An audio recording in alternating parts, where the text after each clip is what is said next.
আসসালামু আলাইকুম। সবাইকে ঈদের শুভেচ্ছা। আশা করি সবাই ভালো আছেন, সবাই সুস্থ আছেন। সবার সুস্থতা কামনা করছি। আজকে খুবই গুরুত্বপূর্ণ একটা টপিকস নিলাম। এখানে আমি ২ টা বিষয় আলোচনা করব। একটু হলো পাইলসের রোগী গরুর মাংস কি খেতে পারবেন? এবং হার্টের রোগী যাদের হার্টের সমস্যা আছে তারা কি গরুর মাংস খেতে পারবেন? এই ২ টা রোগের নিয়ে আমি কিছু কথা বলবো। ভিডিওটা আপনারা কন্টিনিউ করতে থাকেন। আর অবশ্যই যে এই ভিডিওটা দেখবেন, পুরোটাই দেখবেন এবং ভিডিওটা দেখার পরে প্লিজ আপনি একটু শেয়ার করে দিবেন। কারণ এই প্রশ্ন অনেকের কিন্তু অজানা আছে বা অনেকে এটা নিয়ে বিভ্রান্তি আছেন, টেনশনে আছেন যে উনি পাইলসের রোগী কিন্তু উনি তো কিছু গোশত খেতে পারতেছেন না। উনি হার্টের রোগী, উনি গোশত বা মাংস খেতে পারতেছেন না। আপনি একটু ভিডিওটা শেয়ার করে দিবেন। আমি যে কথাটা বলতে চাচ্ছি প্রথমে বলবো হার্টের পেশেন্ট। হার্টের পেশেন্টের নানা রকম সমস্যা থাকে। হাড়ের চর্বি থাকে, হাড়ে রিং বসানো থাকে, হাড়ে মানে নানা রকম ওটা হার্ট বিশেষজ্ঞরা ভালো জানে হাড়ে নানা রকম প্রশ্ন। কিন্তু আমাদের কাছে প্রশ্ন আসে যেটা যে হার্টের রোগী কি মাংস খেতে পারবে? আমি সেই বিষয়টা একটু ক্লিয়ার করব। সেটা হলো গরুর মাংস কিন্তু আমরা সবসময় খাই না। এটা কিন্তু সত্য যেহেতু এটা একটা দামি জিনিস। কিন্তু এটা যখন কোরবান আসে এটা সকলের ঘরে কিন্তু কম বেশ থাকে আলহামদুলিল্লাহ। যিনি কোরবান দিচ্ছেন উনার ঘরেও থাকে, যিনি কোরবান দেন না উনার ঘরেও থাকে। আলহামদুলিল্লাহ প্রত্যেকের ঘরে থাকে। এখন প্রশ্ন হলো আমি হার্টের রোগী, আমার হার্টে একটু প্রবলেম, আমি কি মাংসটা খেতে পারবো? জি, আপনি মাংসটা খেতে পারবেন। তবে খেয়াল রাখতে হবে আপনি মাংসটা খেতে হবে আপনার শরীরের উপযোগী করে।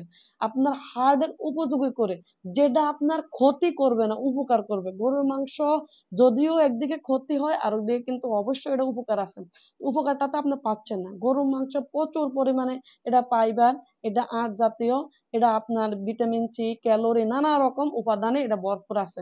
কিন্তু আমি বলবো এটা তো পর্যাপ্ত পরিমাণ ক্যালোরি আছে। আর এই ক্যালোরি থাকার কারণে এটা আমাদের শরীরে তো কোলেস্টেরল কিন্তু বেড়ে যাবে। তাহলে এটা আমার কোলেস্টেরল প্রবলেম, হার্টের প্রবলেম, আমি কি করব? আপনি মাংসটা খাবেন। তবে আপনার জন্য আলাদা মাংসটা রান্না করতে হবে। যে পরিবারের সবার জন্য একরকম, আপনার জন্য আরেক রকম মাংসটা রান্না করতে হবে। সেটা আপনার জন্য ১ম এ নিতে হবে একবারে ভালো পিওর মাংসটা, যে মাংসে কোনো চর্বি, কোনো তোল, কোনো রকম কোনো এ মানে ঝামেলা থাকবে না। ওটা পিওর মাংসটা একবার ছারখারা যেটাকে বলা, এই মাংসটা নিতে হবে।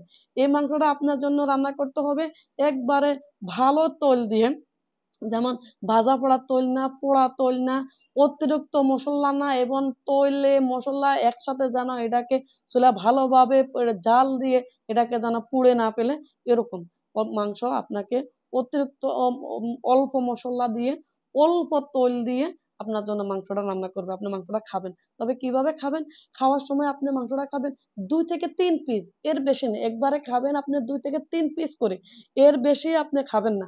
আর এই মাংসটা অবশ্যই ভালোভাবে চিবিয়ে খাবেন। ভালোভাবে চিবিয়ে খাবেন যেন আপনার কোনো রকম কোনো সমস্যা না। খাওয়ার আগে আপনি মনে করে স্মরণ করে কিন্তু আপনি একটু পানি খাবেন। খাওয়ার পরে আবার পানি খাবেন। মনে রাখবেন খাওয়ার পরে আপনি হালকা টক দই খাওয়ার চেষ্টা করবেন। আপনি খাবারের সাথে সালাদ অবশ্যই রাখবেন। যেমন এখানে চর্বি কিন্তু এক্সট্রা চর্বি আপনার শরীরে কিন্তু যোগ না হতে পারে। এ এ আর এ একবার খাওয়ার পরবর্তী খাওয়ার ৩ থেকে ৪ ঘন্টা ব্যবধান করবেন। এভাবে কিন্তু আপনি গরুর মাংসটা যদি খেতে পারেন তাহলে কিন্তু আপনি কিছু গরুর মাংস খেতে পারবেন, এটা আপনার ক্ষতি হবে না। আর দ্বিতীয় হলো পাইলসের পেশেন্ট। পাইলসের পেশেন্টও একই কথা বলবো। পাইলসের পেশেন্টের কারণ এদের সবচেয়ে হলো এদের কোষ্ঠকাঠিন্য। কোষ্ঠকাঠিন্য যত বেশি হবে তত এদের পাইলসের বে এ সমস্যা দেখা দেবে।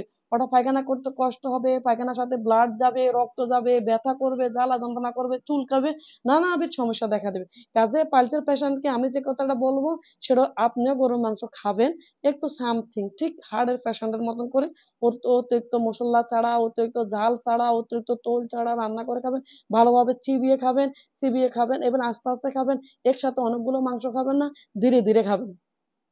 দ্বিতীয় কথা হলো আপনি অবশ্যই যতদিন ১-২ পিস করে গরুর মাংস খাবেন ততদিন রাত্রে শোয়ার সময় আপনি ইসবগুল এবং সোনাপাতা মিক্স, এটা ব্র্যান্ড কোম্পানিগুলোরও আছে অথবা বাজারে খোলাও পাওয়া যায়।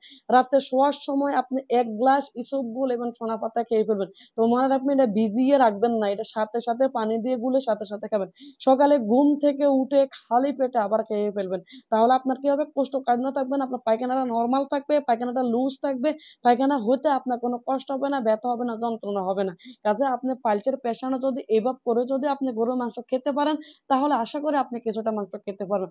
অন্যথায় যদি এর ভিতরে, তাহলে আপনার পায়খানা শক্ত হয়ে যাবে, আপনার জ্বালা যন্ত্রণা বেড়ে যাবে, আপনার পায়খানার সাথে ব্লাড যাবে, অসুস্থ হবে। আপনি কিন্তু আরো অসুস্থ হয়ে যাবেন। কাজেই এইরকম নিয়ম করে, স্বাস্থ্যের দিকে খেয়াল করে, খাবারের দিকে খেয়াল করে চললে কিন্তু আপনার পাইলসের বা কোষ্ঠকাঠিন্যটা আপনি নিজেকে একটু সুস্থ রাখতে পারবেন। আশা করি বুঝতে পেরেছেন। আপনারা যারা ভিডিওটা দেখেছেন অবশ্যই শেয়ার করেন। প্লিজ একটু শেয়ার করে অন্যদেরকে জানিয়ে দিন। আল্লাহ হাফেজ। আসসালামু আলাইকুম।